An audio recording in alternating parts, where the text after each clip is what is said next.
Let's go to Lainey in Sacramento. What's up, Lainey?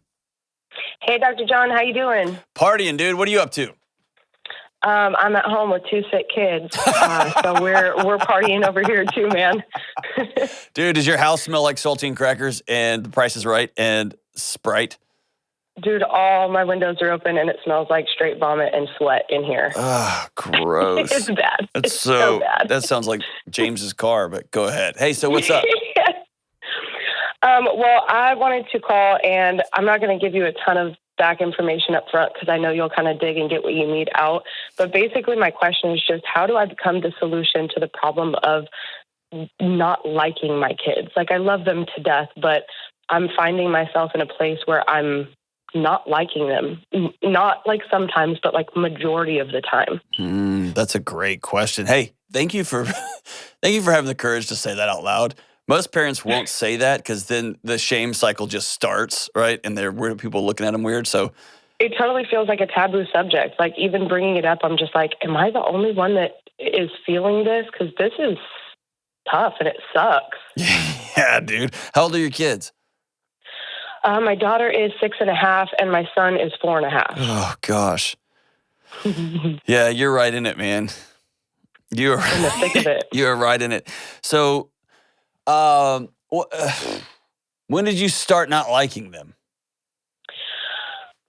Probably, I started noticing it probably about a year or 2 ago, and just kind of dismissed it with, oh, well, I didn't have that immediate connection with them after they were born. I had postpartum depression really bad after both of them. And so I just kind of brushed it off with, just having those feelings and that they'll come and go. And I'm just probably irritated because I'm juggling so many different things. But then I started noticing that I talk to them like crap. Sometimes, I'll do the same thing my mom did and just yell at them. And then after I yell at them, I'll just look in the mirror and just be so disgusted with myself. Like, how can you say that to your kid? Mm-hmm. Most of the time I find that when I am struggling with liking my kids, I always love them. When I talk to people who are struggling with liking their kids, they don't like their body's response to their children. Yeah. If you've gone through postpartum and it was heavy, I'm speculating here. I don't have any research studies, but this is just me having countless conversations with women who've experienced this. Your body has now put a pin in the story that kid equals hurt. That kid equals pain. That kid equals fill in the blank. And every time that kid comes into your presence, it starts up a cycle that your body's trying to protect you from. And there's nothing worse than your body reacting to holding your freaking baby, right? Right. And then you think something's wrong with you. And then the loop. Like, there's just no connection, no emotion. Right. And that's your body trying to protect you from a story that was real at one point. At one point, postpartum depression was scary as all get out, wasn't it? Yeah. Yeah, it was terrifying. And your body's like, I remember that story. And they were involved. Yeah. And every scream, everything rages you up. And then you put that on top of the story you're still carrying around with you about what you're worth because of your mom. What'd she do to you? My mom experienced a lot of hurt in her life. Stop. Don't go apologizing for her yet. She's a grown-up. What'd your mom do to you? She was a single mom of 3 kids who... Stop apologizing for your mom! What'd your mom do? She worked all the time, so she was never there. Sorry. She was never there. Yeah. And when she was, it was constant fighting, and I was never good enough. I never did anything right. So I just always felt very worthless. And I know she didn't mean it that way, but that's what it made me feel as a kid. And she just yelled all the time. And it finally got to a point where I started sneaking out of the house and going and hanging out with friends that I knew I shouldn't be hanging out with because I just simply didn't want to be around her. I didn't want to be in her presence. And I'm starting to notice my 6-year-old feel the same way towards me. And it sucks to see this cycle repeat. Yeah. And so the great therapist Terry Real says, Family trauma is like a forest fire that rages through family history until somebody has the courage to turn and face it and say no more. And you, my sister Lainey, you're going to get burned in the process. It's going to hurt. And those kids of yours and their kids after them will live differently because you chose and said no more. And yes, 6.5-year-olds can be wildly annoying. They make up crap. They get into stuff. They're testing every boundary and every thought and every, right? They're just little button pushers because they're trying to figure out how the world works. And gosh, it can be so annoying, right? Yeah, like they just bring out the worst sides of me. And like, hold on. I want to stop that, okay? You choose to let part of you emerge when they push certain buttons. You're in control. They're not.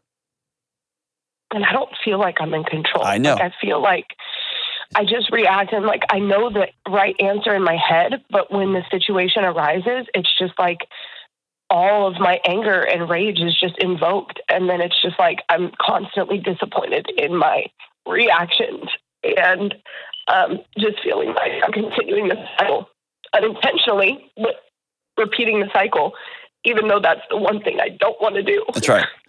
Because you're trying to, instead of slowing down and put on a seatbelt, you're trying to stop the car crash after the skid's already happening. Mm-hmm. Okay? This stuff gets changed way, way, way upstream. And it starts with you letting 7-year-old Lainey know that your mom messed up. She missed out on a pretty awesome little girl. She missed out on a girl who was funny and silly and had lots of energy and was smart. She missed all of it through her exhaustion and her rage and her anger and her dismissiveness. And at some point, you got to go back and let little Lainey go, because right now Lainey is defending you and Lainey's running the show. Little Lainey's running the show. That's why you act like a 7-year-old when you respond to your kids. You scream, you yell, you throw things, and then you feel bad about it, and then you repeat. Yeah. Okay? That's a. You've probably heard this, and it sounds all woo-woo. That's your inner child saying, oh, I remember this. I'll come to defense because I've been defending Lainey her whole life. Because I had to. Because mom wasn't there to do it. And you have to look in the mirror and say, adult Lainey is worth loving. These 2 kids did good by me. They're lucky to have me as a mom, and I'm going to backfill that identity with new actions, and I'm going to backfill that identity with new thoughts, and I'm going to learn new ways. This is a tools issue, not a character issue, okay? Okay. You don't have the tools in your bag to not yell. You don't have another thing to do. That's just how you solve problems. Yeah. Like we have my dad come over on Tuesday nights for Taco Tuesday, and he'll get to see, obviously they're acting out in their attitudes. And my dad was never there for me, so I just kind of take everything he says with a grain of salt, not being disrespectful or anything, but it's like you can't really give fatherly advice when you weren't a father. And his answer to everything is, oh, put them in their room. Whoop their butt. And I'm like, I work at a mental health counseling agency and have for the last 8 years. And I've learned a lot about positive parenting and the emotional damage that occurs with that kind of reactions to their behavior. And his thing is, well, they'll learn real quick, won't they? And I'm like, yeah, but they'll learn to fear me, not respect me. And that's the problem. Every time you invite your dad over, your body recognizes that bear. And it starts into fight or flight, and you are unable to have good relationships or interactions with him because your body's not present with you. It's in defense. Because that guy was supposed to have shown up. And that guy was supposed to have loved you as a daughter and have held you accountable and hugged you so tight you couldn't breathe. And he should have stepped between you and your mom when she was yelling and screaming. He shouldn't have left you. You hear what I'm saying? Yeah. And so at some point soon, Taco Tuesdays need to come to an end.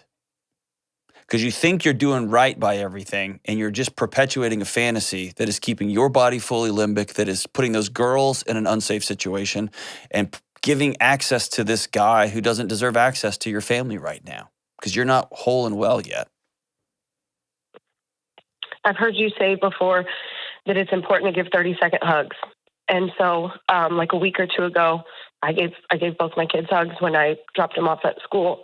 And my daughter she didn't even lift her arms up. She didn't hug me back. And there was no reason for it. We didn't fight that morning or anything. But like when I let go of her, I just looked at her and I was like, oh, so mommy doesn't get a hug? Like, no, I love you. No, have a good day. No, nothing. And she just looked at me, shook her head with this just look of anger and disgust and like almost pure hatred towards me.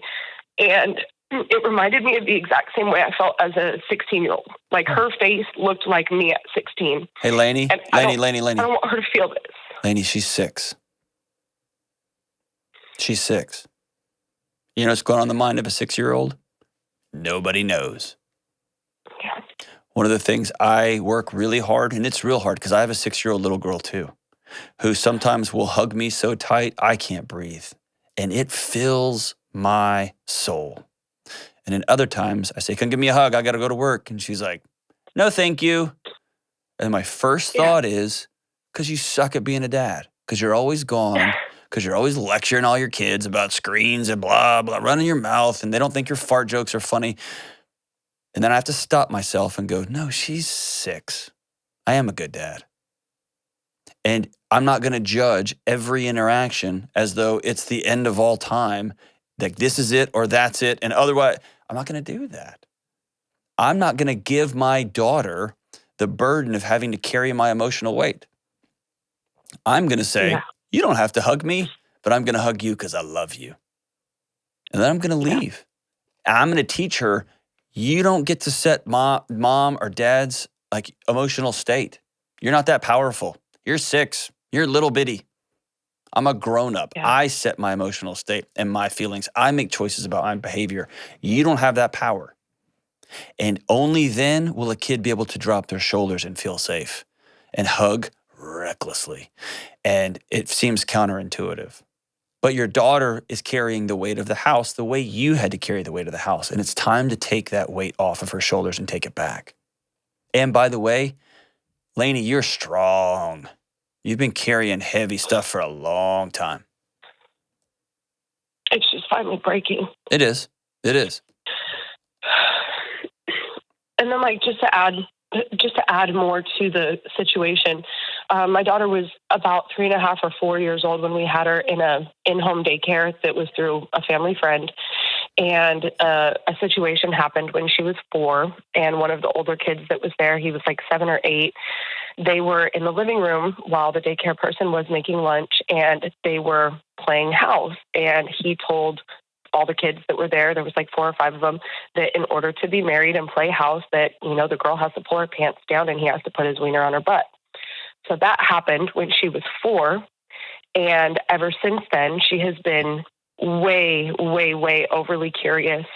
She'll try to walk in on her brother in the bathroom. She'll try to walk in on her dad in the bathroom.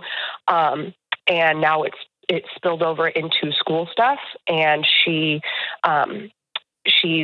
asking kids at school if she can see their junk. And it has gotten to a point where the principal and I have had to sit down and basically say, like, either she gets into counseling or she can't come back here. Because when this initial incident happened, did you take her in immediately? No, I didn't. Okay, today. 2 things. Okay. There's not an inappropriate curiosity for kids when it comes to their body parts. And that should be an open conversation. And your child was sexually assaulted. Okay? And that's scary to say it like that. You've got to treat it as such.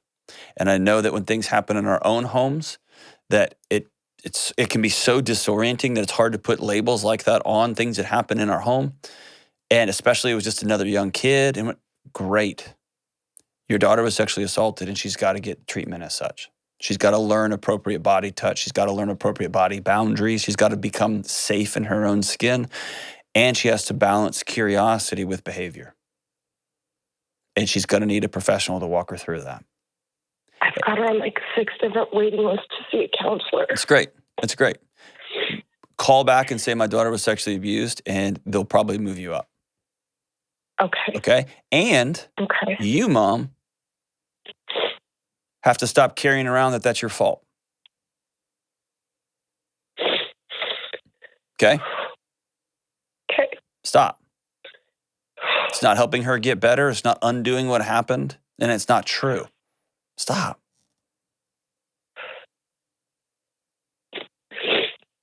Okay? Okay. I know. It just loops and loops and loops and loops. And like I told you, I had postpartum, and I had like emotionally detached from having any more kids because these two are already, I say such a handful, but I mean any kids at their age are a handful. Yeah. And I had like just mentally, my husband had an appointment to get a vasectomy, and I've just been so stressed out. We lost our house a few months ago, so we've just kind of been couch hopping and all over the place. And I've been so stressed out that I didn't even realize I was pregnant again. So. Oh, Ayo, so you got number 3 coming? Yeah. I didn't even find out until I was almost 16 weeks because I'd been so stressed out about trying to help her. Hey, I'm smiling. I'm smiling. I'm glad you are. Okay? I'm smiling with you because this baby is not coming into the world in under a cloud of wish you weren't here. And that's what I don't want to happen. Nope. Okay, then we're going to make that choice. Right? Yeah. Here's what's got to happen in short order. You have a ton of chaos, a ton of trauma. If we sat down and talked about your marriage, you tell me you got a lot going on. You just lost your house on top of it. You've got a child who's sexually assaulted that we still got to deal with that. You're carrying around the burden of your mother. You're carrying around a lot. You're carrying around a lot. The epicenter of this starts with you deciding you're worth being well. And you don't believe that. Nothing on this trajectory changes until you believe that. Because then when you believe you're worth being well, that your marriage is worth being incredible, then you're worth changing your financial situation. And then you're worth doing the work to heal from your childhood stuff. And then you're worth fill in the blank, fill in the blank, fill in the blank. But it's time to today. As I just told the last caller, tomorrow starts right now. If you want things to be different, tomorrow starts right now. You call those people back where your daughter's on a wait list, tell her it was sexual abuse involved, and also you call somebody and get in today. Call somebody and get in today. Hey, listen, hang on the line. I'm going to send you a copy of my book, Own Your Past, Change Your Future, and we're going to hook you up with BetterHelp counseling, okay? BetterHelp therapy. I want you to call them. There's no excuses. You can see them within 24, 48 hours, and I'm going to pay for the first month, okay? We're going to take care of it for you, but I want you to get on this ASAP. You're worth being well. You got a lot going on. And by the way, before I hang up, you decide today, this is going to be a little win. No more yelling at my kids, period. You're going to make that choice. And when you find yourself starting to yell, you're going to close your mouth. You're going to walk out in the backyard. No more yelling. I'm not giving that to my mom anymore. I'm not giving that to my dad anymore. I'm done. We're going to start with that. And we're going to have some small wins around no more yelling. We're going to have some small wins around going to counseling, some small wins around taking care of my daughter. And we're going to keep working on it. And we're going to keep working on it. And we're going to keep working on it. And then we're going to go get well.